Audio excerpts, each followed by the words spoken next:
আচ্ছা, যদি আসিয়ান কাপে হামজার সঙ্গে আরও নতুন অরিজিন প্লেয়ার ফারহান আলী ওয়াহিদ, জায়ান হাকিম, ট্রেভর ইসলাম, ইউসুফ আহমেদ ও লুই ওয়াটসন যোগ দেন, তাহলে কেমন একাদশ নিয়ে মাঠে নামতে পারেন থমাস ডুলি?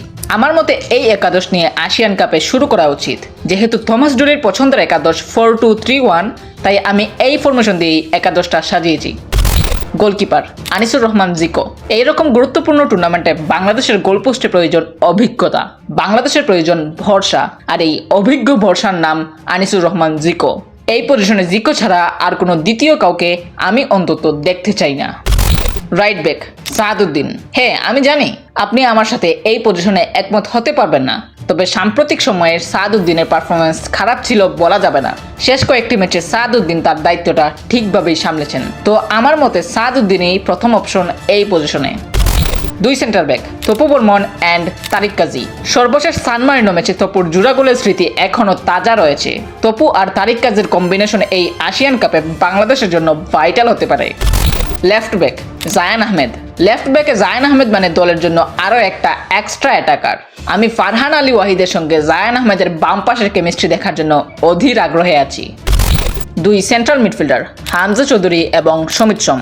ডাবল পিভটে এই দুই মিডফিল্ডার মাঝমাঠের দায়িত্বটা সামলাবেন। মিডফিল্ডে বাংলাদেশের সবচেয়ে বড় ভরসার নাম এই দুইজন। হামজার লিডারশিপ, ম্যাচের টেম্পো কন্ট্রোল, ডিফেন্সিভ দেওয়াল হওয়া বা মাঝে মাঝে সামনে এসে বাইসাইকেল শটে গোল দেওয়া, সবকিছুই বাংলাদেশ ফুটবল দলের জন্য করে আসছেন হামজা চৌধুরী। আর মাঝমাঠে সমিত সোমের জাদুকরি মুভ তো যে কোনো মুহূর্তে দলকে এগিয়ে নিতে পারে। হামজা চৌধুরী আর সমিত সোমের কম্বিনেশনই আসিয়ান কাপে ভালো কিছু করতে পারে বাংলাদেশ। অ্যাটাকিং মিডফিল্ডার শেখ মুরসালিন। বাংলাদেশের হয়ে শেখ মুরসালিন সবসময় তার সর্বোচ্চ দিয়েই পারফরমেন্স করে আসছেন।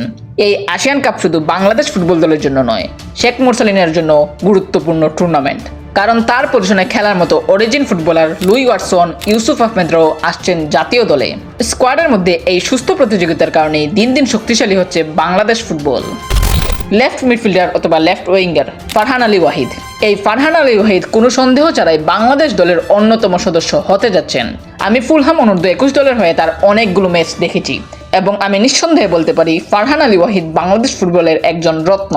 ফারহান আলী ওয়াহিদের গোল স্কোরিং অ্যাবিলিটি তো আছেই, সাথে চান্স ক্রিয়েট, ড্রিবলিং, ডিফেন্ডারের চোখ ফাঁকি দিয়ে ভালো পজিশন ক্রিয়েট করা, সব কিছুরই কমপ্লিট প্যাকেজ তিনি। বাম পাশে জায়ান আহমেদের সাথে ফারহান আলী ওয়াহিদের রসায়নটা দেখার অপেক্ষায় আমি। রাইট মিডফিল্ডার অথবা রাইট উইঙ্গার রাকিব হুসাইন। ডান পাশে বাংলাদেশের ভরসার নাম এই রাকিব হুসাইন। তার গতি আর গোল স্কোরিং এবিলিটি এই আসিয়ান কাপে গুরুত্বপূর্ণ রোল পালন করবে। স্ট্রাইকার ট্রেভর ইসলাম। আমেরিকায় বেড়ে ওঠা ট্রেভর ইসলাম বাংলাদেশের গোল স্কোরিং সমস্যার সমাধান হয়ে আসবেন। ট্রেভর ইসলাম হাফ চান্সকেও খুব সহজেই কাজে লাগাতে পারেন। তার গোল স্কোরিং এবিলিটিটাই এই আসিয়ান কাপে বাংলাদেশের জন্য অত্যন্ত প্রয়োজনীয়। অন্যদিকে লুই ওয়াটসন, ইউসুফ আহমেদ, জায়ান হাকিমরা বেঞ্চের শক্তি বাড়াবেন। আর যদি দলের প্রয়োজন হয় তাহলে শুরু থেকেই দলকে সার্ভিস দেওয়ার ক্যাপাবিলিটিও তাদের আছে। এটাই আমার পছন্দের স্টার্টিং লাইন আপ। আপনার পছন্দের স্টার্টিং লাইন আপ অবশ্যই কমেন্ট করে জানাতে ভুলবেন না।